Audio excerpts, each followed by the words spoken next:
प्यारे विद्यार्थियों नमस्कार। आपका अपने एमटी एजुकेशन यूट्यूब चैनल पर हार्दिक स्वागत है, अभिनंदन है। तो बच्चों, पिछली वीडियोस में हमने आपको समाज से संबंधित कंटेंट उपलब्ध करवाया। मैं आशा करती हूँ कि आपने हमारी समाज से संबंधित जो भी वीडियो थी वो देख ली होंगी और समझ ली होंगी। तो आज हम इस वीडियो के माध्यम से करवाने जा रहे हैं समाज से संबंधित महत्वपूर्ण प्रश्न। तो चलते हैं।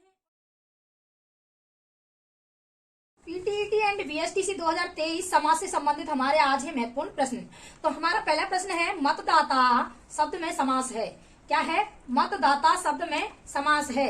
तो अव्ययीभाव, द्वंद्व, द्विगु या तत्पुरुष। क्या है हमारा शब्द समास पद? मतदाता। तो इसमें शब्द में समास कौन सा है? तो इस शब्द में समास है हमारा तत्पुरुष समास। कौन सा है? तत्पुरुष समास। तत्पुरुष समास कैसे होगा कि इसका समास विग्रह होगा मत का दाता। क्या है? मत का दाता समास विग्रह। तो इसमें कौन सा तत्पुरुष समास है? तो इसमें है संबंध तत्पुरुष समास, क्योंकि काके की ये कौन से तत्पुरुष समास के उदाहरण है? संबंध तत्पुरुष के। इसमें संबंध तत्पुरुष के कारक चिन्ह का लोप पाया गया है। अब है हमारा अगला सवाल, नगण्य शब्द में समास है। शब्द क्या है हमारे पास? नगण्य। नगण्य। तो इसमें कौन सा समास होगा? बहुब्री, द्विगु, तत्पुरुष या कर्मधारय? कौन सा होगा? तो इसमें भी हमारा तत्पुरुष समास ही होगा, क्योंकि नगण्य। नगण्य यहाँ पर तत्पुरुष समास का अन्य भेद है न तत्पुरुष। कौन सा है? न तत्पुरुष। न तत्पुरुष समास का ये उदाहरण है। तो न तत्पुरुष समास में क्या होता है कि कोई भी शब्द नकारात्मकता लिए हुए होता है। तो यहाँ कौन सा समास होगा? हमारा तत्पुरुष। और तत्पुरुष में भी न तत्पुरुष। कौन सा होगा? न तत्पुरुष। अब है हमारा अगला सवाल, यथासंभव शब्द में समास है। यथासंभव शब्द क्या है हमारे पास? यथासंभव। तो यथासंभव शब्द में समास है अभिभाव, द्विगु, तत्पुरुष या द्वंद्व। कौन सा है यथासंभव समास में? अव्ययीभाव। कौन सा है? अव्ययीभाव। जो समय निर्धारित है, इसमें कौन सा? अब पहला पद तो इसमें पहली बात तो इसमें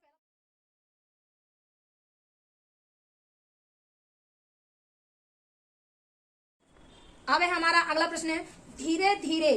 धीरे धीरे समस्त पद में समास है। क्या है हमारे पास शब्द? धीरे धीरे। धीरे धीरे समस्त पद में समास है। द्वंद्व, द्विगु, अव्ययीभाव, नहीं सॉरी बहुब्रीहि, अव्ययीभाव। कौन सा है धीरे धीरे में? अव्ययीभाव। हमने आपको बताया था, अव्ययीभाव पढ़ाया तब कि द्विरूप दो बार प्रयुक्त होने वाले शब्द के उदाहरण किसमें आएंगे? अव्ययीभाव समास में। तो ये किसका उदाहरण है? अव्ययीभाव समास का। तो इसमें क्या होगा हमारा उत्तर? द।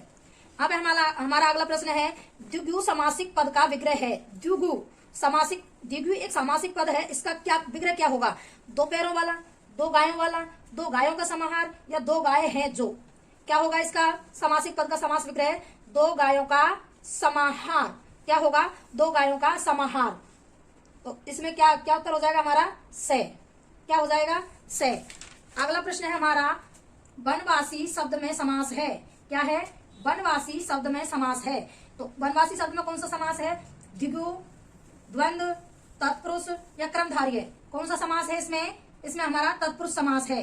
वन का वासी। क्या है? वन का वासी। वनवासी शब्द का समास विग्रह क्या है? वन का वासी। तो इसमें का कारक चिन्ह का लोप पाया गया है। तो इसमें कौन सा समास हो जाएगा? हमारा तत्पुरुष। और तत्पुरुष में भी संबंध तत्पुरुष हो जाएगा। तो क्या है हमारा वनवासी में कौन सा समास है? तत्पुरुष। अब है हमारा अगला सवाल, एक दंत पद का समास विग्रह है। एक दंत। एक दंत। एक दांत, एक है दांत जिसके, एक दांत का समूह या फिर एक जोड़ी दांत। क्या होगा हमारा एक दंत पद का समास विग्रह? एक है दांत जिसके। कौन? श्री गणेश। कौन है? भगवान गणेश। तो हमारा इसका उत्तर क्या हो जाएगा? बहुब्रीहि समास में जाएगा इसका। तो इसका समास विग्रह क्या होगा? एक है दांत जिसके। किसके? भगवान गणेश के। अगला प्रश्न है हमारा, गिरिधर शब्द में समास है। गिरिधर शब्द में समास है। तो बहुब्रीहि, कर्मधारय, अव्ययीभाव या द्वंद्व समास। तो गिरिधर शब्द में समास हम कैसे पहचानेंगे? पहले तो इसका हम देखेंगे।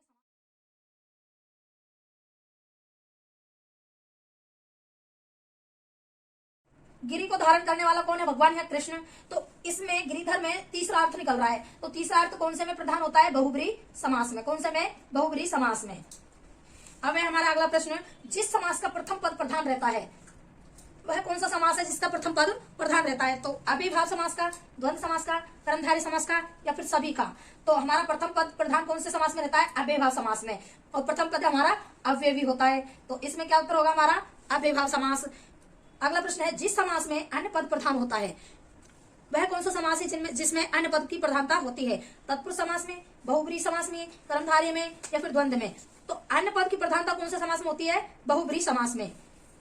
इसके दोनों पद अप्रधान रहते हैं और अन्य पद की इसमें प्रधानता पाई जाती है। कौन से समास में योजक चिन्हों का लोप पाया जाता है? द्विगु में, तत्पुरुष में, द्वंद्व में या अव्ययभाव में? तो योजक चिन्ह क्या होते हैं? जोड़ने वाले आपस में। तो योजक चिन्हों का लोप कौन से समास में पाया जाता है? द्वंद्व में। कौन से में? द्वंद्व समास में। जैसे हमारे पास है शब्द माता पिता, माता पिता, तो इसमें योजक चिन्ह और लगेगा। कौन सा लगेगा? और। तो ऐसे इसमें द्वंद्व समास में योजक चिन्हों का लोप पाया जाता है। अगला प्रश्न है हमारा, रघुपति शब्द का उदाहरण है। रघुपति शब्द का उदाहरण है, नहीं, रघुपति शब्द उदाहरण है कौन से समास का? द्विगु का, द्वंद्व का, बहुब्रीहि का या कर्मधारय का? रघुपति, रघुपति का समास विग्रह होगा कि रघु के पति हैं जो, हैं जो, तो कौन है? श्री राम, भगवान श्री राम। तो यहाँ पर रघु किसी का नाम नहीं है, यहाँ पर रघु एक वंश के लिए आया है। रघु क्या है? वंश। तो वंश के लिए आया है कि रघु वंश के पति हैं जो, तो कौन है? भगवान श्री राम। तो यहाँ पर तीसरा अर्थ निकल रहा है, तो इसका कौन सा होगा समास? कौन से समास का उदाहरण है ये? बहुब्रीहि समास का। कौन से समास का उदाहरण है ये? बहुब्रीहि समास का। अगला प्रश्न है हमारा, धन दौलत समस्त पद के बीच समुच्चय बोधक शब्द आएगा। धन दौलत समस्त पद के बीच समुच्चय बोधक शब्द आएगा। कौन सा आएगा? या, आदि और अथवा। कौन सा आएगा? आदि।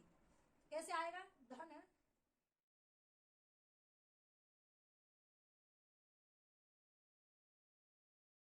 अगला प्रश्न है हमारा, पद प्राप्त में समास है। क्या है? पद प्राप्त में समास है। अव्ययभाव, तत्पुरुष समास, द्वंद्व समास या बहुब्रीहि समास? तो पहले तो इसका देखेंगे विग्रह, पद को प्राप्त, पद को प्राप्त। तो इसमें कारक चिन्ह है को, तो कौन सा है? कर्ता ने कर्म को, कर्म तत्पुरुष समास का उदाहरण है। कौन से का है ये? कर्म तत्पुरुष समास का उदाहरण है।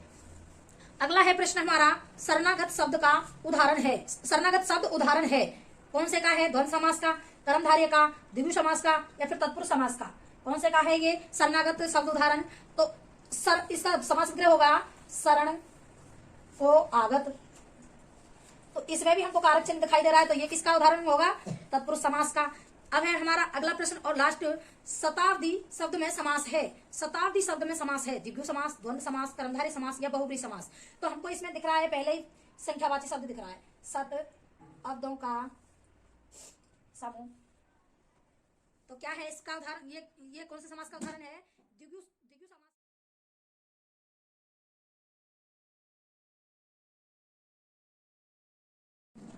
तो बच्चों, आज समास का चैप्टर होता है हमारा समाप्त, और मिलते हैं अगली वीडियो में नए चैप्टर के साथ। और हाँ, जिसने भी हमारे चैनल को सब्सक्राइब नहीं किया है वो हमारे चैनल को सब्सक्राइब कीजिएगा, जिससे हमारा भी हौसला बढ़ता है। और इस वीडियो को अपने साथी तक पहुंचाने के लिए ज्यादा से ज्यादा संख्या में शेयर करें, वीडियो को लाइक करें, और कोई डाउट हो तो